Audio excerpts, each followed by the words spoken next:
Hello viewers, all cooking flavour চ্যানেলে আপনাদের সবাইকে স্বাগত।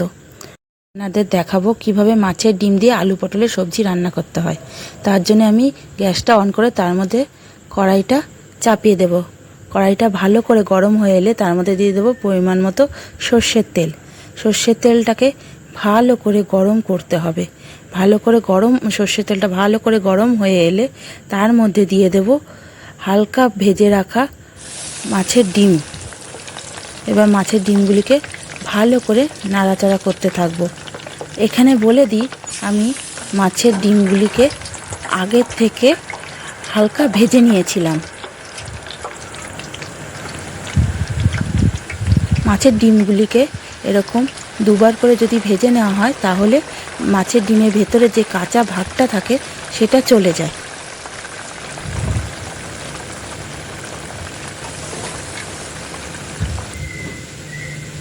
মাছের ডিমগুলো 5-6 মিনিট নাড়াচাড়া করে নিয়েছি। এবার দেখতে পাচ্ছি মাছের ডিমগুলি ভালো করে ভাজা ভাজা হয়ে এসেছে। এবার মাছের ডিমগুলিকে আমি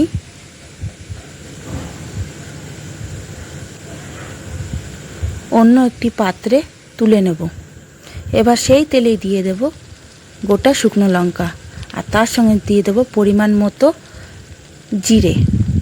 এবার জিরে আর শুকনো লঙ্কাগুলি ভাজা ভাজা হয়ে গেলে তার মধ্যে দিয়ে দেব আগের থেকে করে রাখা পেঁয়াজ, রসুন আর আদার পেস্টটাকে। তার মধ্যে দিয়ে দেব অল্প পরিমাণে কাঁচা লঙ্কার পেস্ট। এবার এগুলিকে হালকা নাড়াচাড়া করব। হালকা নাড়াচাড়া করা হয়ে গেলে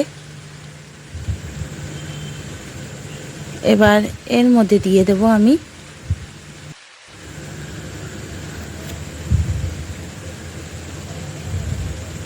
হাফ চা চামচ হলুদ আর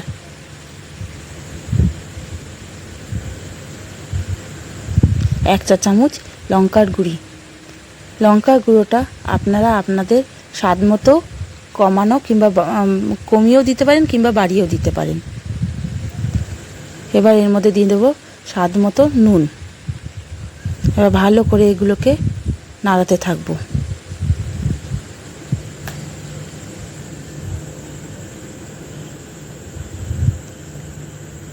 মাঝখানে একটুখানি জল দিয়ে দিয়েছিলাম আমি।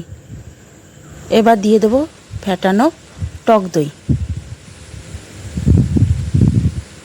টক দইটা দেওয়ার পরে এবার ভালো করে নাড়াচাড়া করে নিতে থাকতে হবে,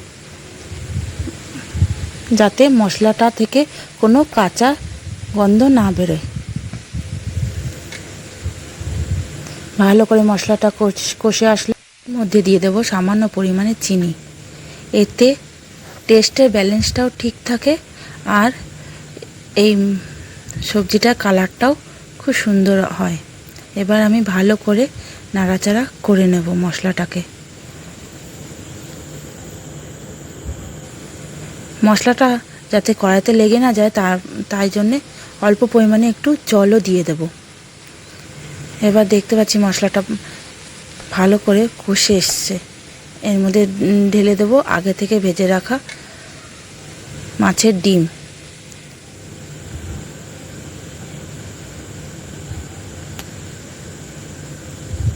আর টুকরো করে কেটে রাখা আলু আর পটল, যেগুলোকে আমি আগের থেকে ভেজে রেখেছিলাম।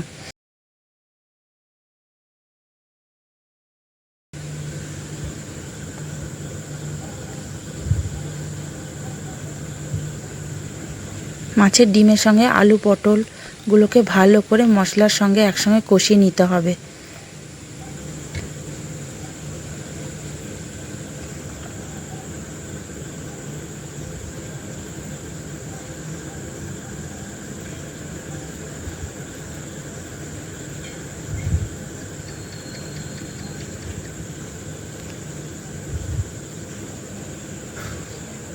এইগুলো সব ভালো করে কষে আসলে এবার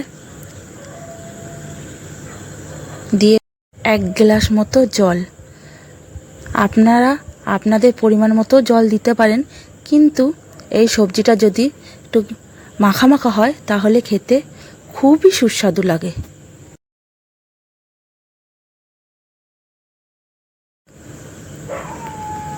এবার আমি গ্যাসের আগুনটাকে বাড়িয়ে দিয়ে 5-10 মিনিটের জন্য ঢেকে দেব। এটা খুলে এবার অল্প পরিমাণে গরম মশলা ছড়িয়ে দেব। এরপরে ভালো করে নাড়াচাড়া দিয়ে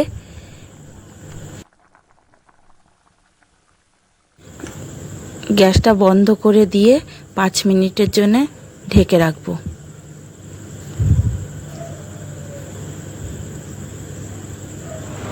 ঢাকনা খুলুন আর গরম গরম ভাতের সঙ্গে পরিবেশন করুন।